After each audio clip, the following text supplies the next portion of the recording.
Hello guys and gals, me Mutahar, and I want to start off with a simple question, okay? Do you think a minister of the Lord should be a billionaire, okay? Now, if your answer is yeah, well, you might be a part of one of these organizations. If your answer is no, obviously their message is to spread the word of the Lord, not live lavishly, then you sound like most people who are in the religious camp that I talk to. Now, to understand, ladies and gentlemen, this is Kenneth Copeland, and if you've never heard of Kenneth Copeland, he's a very wealthy pastor. And I'm going to show you a clip of when he was basically asked why a pastor decides to fly a private jet instead of flying commercial like all the other plebeians out there, okay? Come on now, let's hear this one. When you look at a guy that looks like this, how can you think he isn't a nice guy? He looks like the greatest dude in the world to me. He looks like a total positive person. Totally not what somebody demonic would look like too. Listen to this one. Without the airplane that we have, that I bought from Tyler Perry, and I didn't pay anywhere. And Tyler's one of the greatest guys. He made that airplane so cheap for me, I couldn't help but buy it. Well, my question then, He's like, shut up, plebeian. Imagine being so wealthy, right? That you know, somebody's like, yeah, he made that plane so cheap for me that I honestly, in good financial conscience, it's not like I couldn't buy the plane, okay?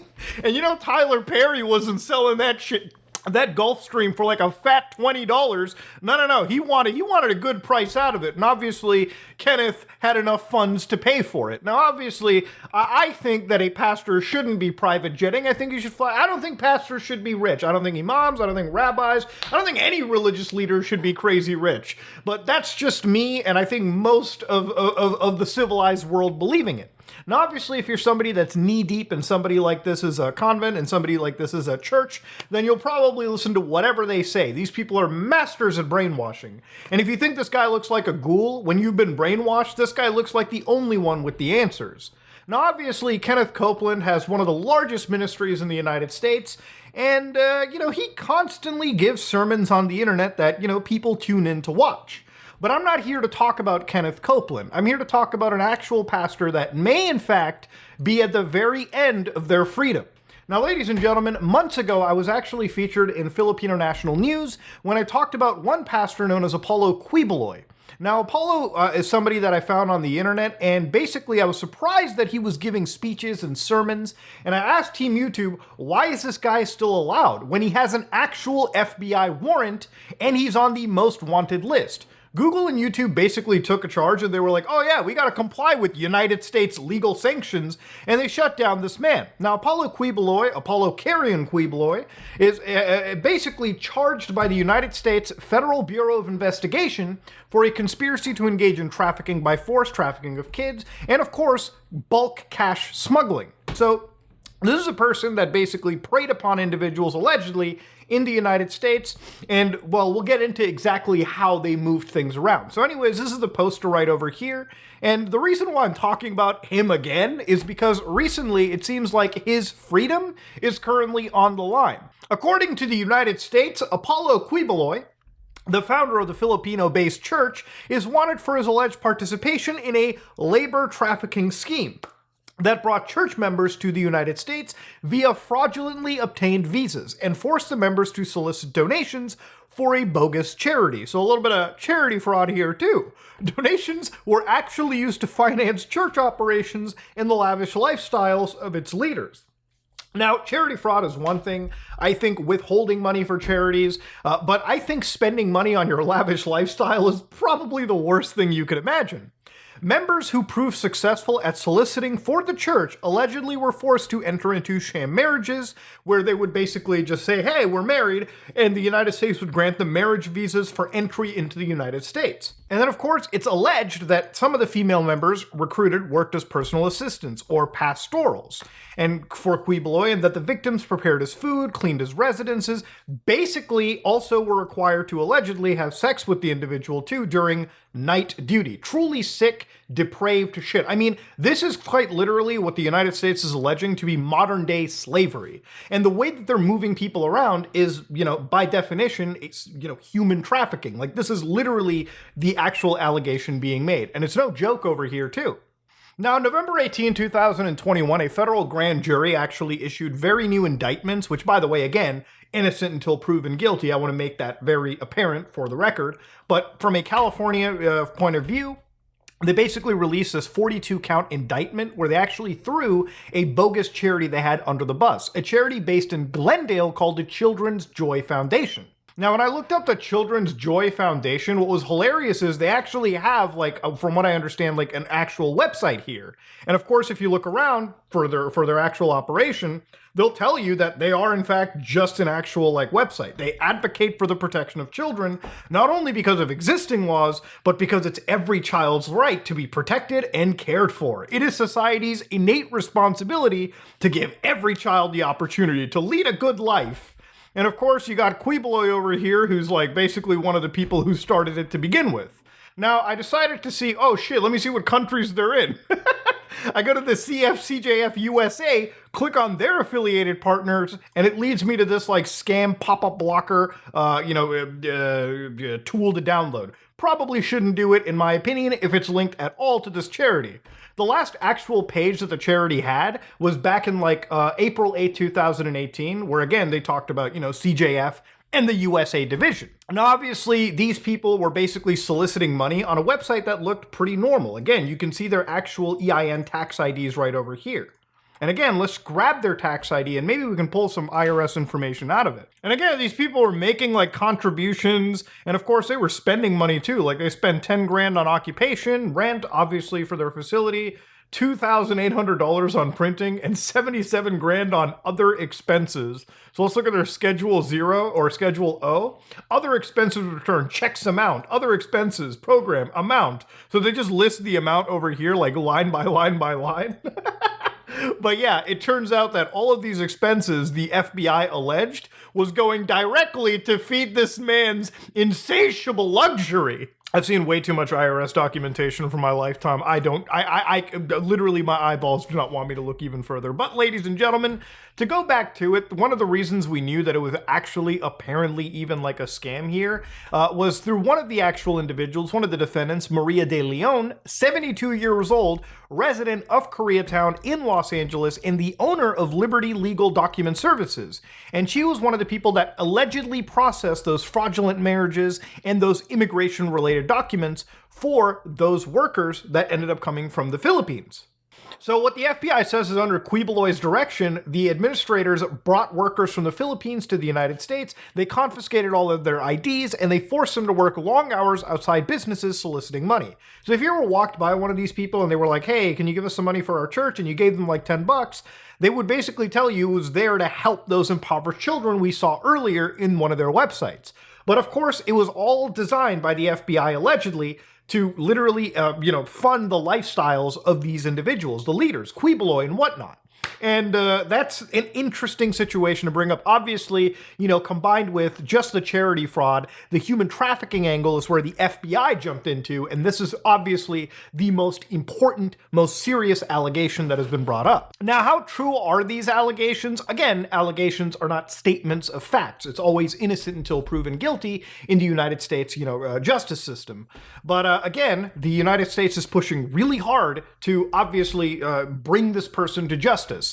And it kind of stops at the extradition phase, at least what we thought for now. Literally a few days ago, it turns out he actually ended up coming out and made a 40-minute long audio statement where he basically said the United States wants him dead. The CIA is fucking involved now, boys. And it's crazy. It's the biggest escalation. It's one of the reasons why I wanted to start covering it as well.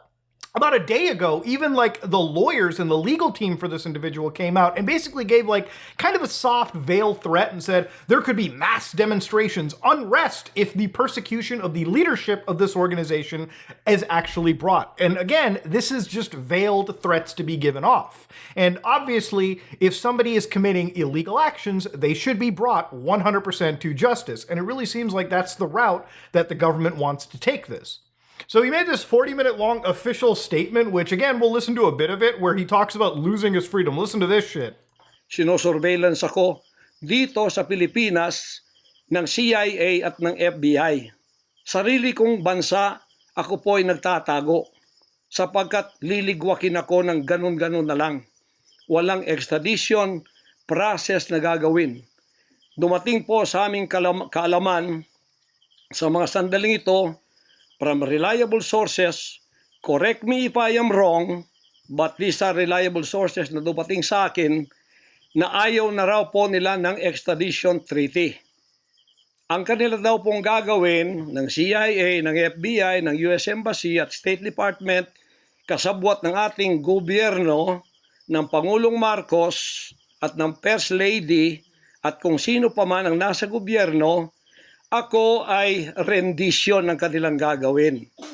Ang rendition, ang ibig sabihin po, anumang oras pwede lang pasukin ang aking compound at ako ay kidnapin. It's not only rendition, but also elimination. If it is possible, pwede nila akong i-assassinate. Dog, he is straight up said the U.S. government, the FBI, the State Department is out there, possibly what they're mulling it around in their head. Boys, can we send in Delta Force and just put 2 in the chest, 1 in the head? That's fucking crazy. You know, no matter what situation you look at, nobody out, I don't even think like the Tates have ever said this kind of stuff too, where like the FBI or like the US government is gonna like kick down their door, the UK government, and like shoot people in the head. This guy is genuinely under the belief the CIA and the feds are out there to basically unperson him, and it's crazy. Now, the FBI, I just wanted to reiterate, I like getting both sides of the story. They denied that there's a $2 million bounty and even the ability for rendition, it seems. Basically, the FBI said there is an active arrest warrant for Mr. Quiboloy, but I'm unaware of a reward offer, Myler said, who is Laura Myler, their public affairs specialist, okay? Now, look, at the end of the day, I'm going to be real. If there is like a hit attempt on this guy, I'm sure the FBI or any organization's probably not going to say, yeah, we've got special ops ready to fucking go. We've got boots. No, listen, if the U.S. government ever unpersons somebody, the last thing to do is make a public statement about it, just to add extra insult to injury, and obviously to add a whole litany of legal problems for the State Department. If this guy ever goes missing or ever goes like kidnapped, obviously he's already thrown out the biggest allegation possible. Now, again, it's up to you to believe what you want. This is just the information that's present at the moment. Now, for a long time, this asshole pretty much got to go around living freedom, collecting money, and living lavishly, even with the U.S. government on him, because he was real good friends with some of the former leadership. The former president, for instance, Rodrigo Duterte, who basically was like his one big confidant. They were homies, they were buddies, and if anybody was going to prevent an extradition, even though, from my understanding, the Philippines and the U.S. have an extradition treaty, was this guy and any political friends that he had. This guy had the most political friendships out of any pastor that I've seen so far. That's the one reason why the government wasn't really sending him out there. And now he's in a situation where it seems like his friendship is going out the window. A lot of his friends are going out, or maybe there's just a lot of pressure put in from the US government to the point where he's in hiding, blaming the FBI for a potential assassination attempt. Or sorry, let's get it factual, the CIA. Even the current president of the Philippines, Bongbong Marcos, ended up coming out and basically being fingered by this individual too. He's basically being brought for, like he's basically alleging and claiming that the United States and the current leadership is literally out against him. And whether that's true or not is entirely up for you to believe. As of now, there doesn't seem to be any extradition request yet. But given the fact that he's already fingered the current leadership, like the current president, Bongbong Marcos, it really just doesn't seem like he's got a lot of goodwill left in the country anymore. Even that like big dome that I saw in the video when I covered him 8 months ago, that leads to an error 404 now. So even some of his big projects, like the Big King Dome, which was, if built, I shit you not, it was going to be one of the largest indoor arenas in the entire world. And, you know, something that I think even Filipinos couldn't have expected was literally just of December last year, just before the year ended. Even the Senate was actually launching an investigation to look into these alleged cases as well that were done by the Kingdom of Jesus Christ. And again, you know, the Quiboloy and all of his leadership and even the lawyers have basically, you know, like I showed you just minutes ago, They were looking into, again, basically telling people with these soft veil threats that there could be mass unrest, there could be serious issues. And obviously his leadership's huge. He's got like 6 million followers, and 4 million of them are in the actual like Philippines, right nearby. So yeah, it's a really, really scary situation when you involve people who are so religiously like brainwashed into a situation where they keep up obvious looking scumbags like this. Now, at this point, I don't actually think the United States government cares at all about the money necessarily. I mean, they do, clearly. Any money, seized by law enforcement is ultimately stuff added to their budget anyways, and it's a good look for them. But obviously, I think they're more interested in the fact that American citizens have potentially been trafficked or people have been brought in. Like, the abuse of that legal system has unfortunately happened. And that's what I think the government is most, like, concerned about. You know, again, one of the things that the FBI jumped onto is when they did hunt down that LA like paralegal, and she actually admitted that she did launch some of these fraudulent schemes for those church members coming into the country. And while I guess that, they're trying to move around the money, for instance, like some of the holdings for the TV network, the actual media company that they own. Yes, this guy owns his own media organization, obviously. A lot of those shares, like 46% of them, are moving to like other individuals. And of course, looking through like other journalists in the country that have been actually analyzing this, Quiboloy hasn't even been like, I guess, owning a lot of his companies, or I guess he hasn't owned the lion's share of his media company whatsoever. How much of this is actually true? Well, I mean, that's up for any, enforcement agency to actually get a hold of and prove what these guys were doing. Again, the whole can of worms has to be opened up over here. But yeah, this is one of the largest escalations on any story that I honestly have ever covered or talked about, and especially out of a place that like I never thought I would cover, the Philippines. Yeah, ladies and gentlemen, this is a situation of how a pastor who basically got to live life pretty luxuriously, unfortunately is now looking at some real hot waters. Whether he turns himself in or whether, I guess, his allegation becomes fact at one point, maybe. One of the biggest governments in the world might actually assassinate them is yet to be known. But ladies and gentlemen, Apollo Quiboloy, man, one of the weirdest pastors, and again, pastors in general that make millions of dollars, again, preaching the word of the Lord. I don't think there's anything wrong with religion. I think there's a lot of community, aspect that builds up. And in a lot of communities, it can lead to some serious good, right? But at the end of the day, when you have leadership like this that taints the word of the Lord and in fact turns an actual, community effort into something where people literally will sit down and give money to these individuals so they can live lives luxuriously, that's when you lose me and you lose most people around. So yeah, if these allegations are completely true, and the US government definitely is pushing for it, I definitely want to see this guy face some level of justice. So ladies and gentlemen, let me know what you thought about this. If you enjoyed this video, let me know. Please like, comment, and subscribe. Dislike it if you dislike it. I am out.